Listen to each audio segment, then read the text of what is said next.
You can't go. We're stuck here now. It's not up to you. You can't stop me. Yes, I can. How?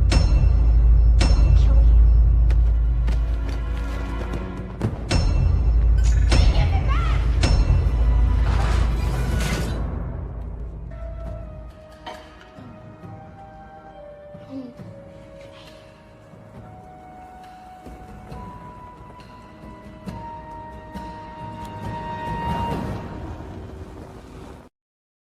If you're born as 2, then you're no longer always 1. You gotta be careful when using big infinitive. Skip. Also, I know I skipped that cringe fest, but he made a pop culture reference during it, so...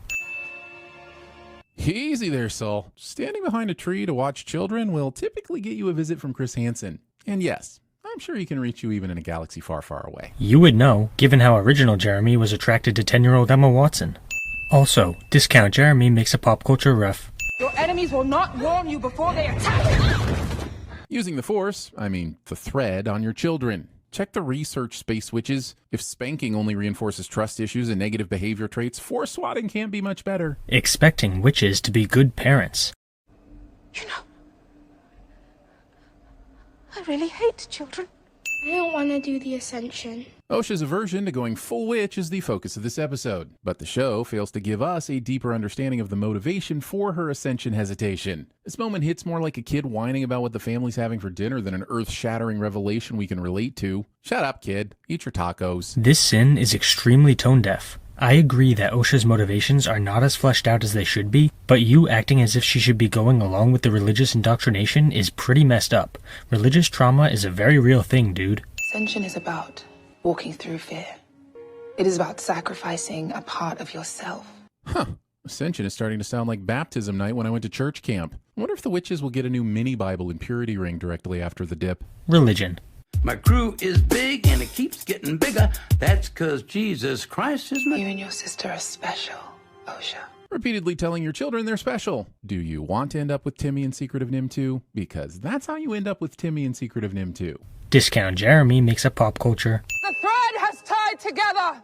No one can separate. Except a fire and some confused Jedi. But aside from those two things, nothing can separate what the thread has tied together. Discount Jeremy fails to understand that the thread tying these two together is the Force, and even though they become physically separated, they're still connected via the Force. Look, this show is garbage. It shouldn't be this difficult for you to sin it. You vow upon my death to protect the secrets of our coven and continue our legacy.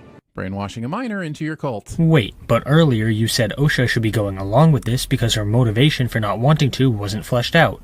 You're contradicting yourself, and while I agree that children should never be indoctrinated into any religious cults, I'm sinning the obvious contradiction. We thought this planet was uninhabited.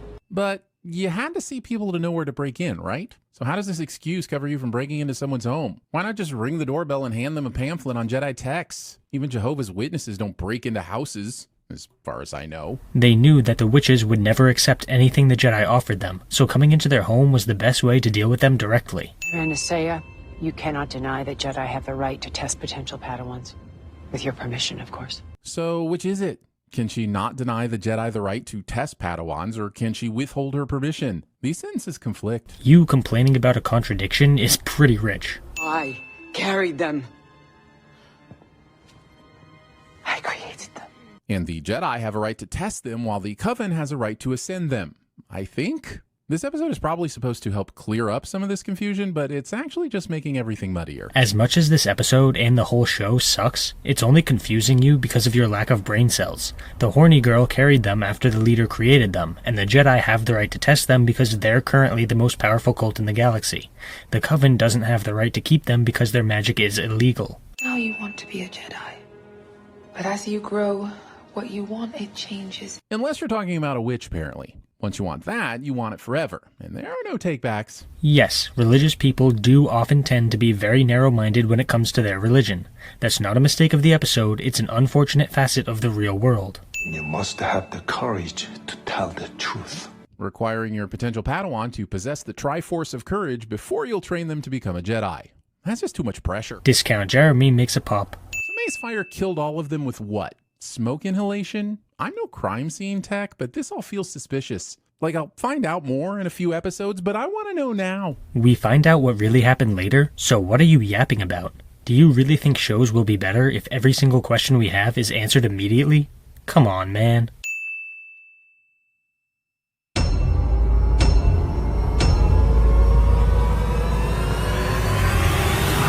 Yeah, Mr. White. Yes, science.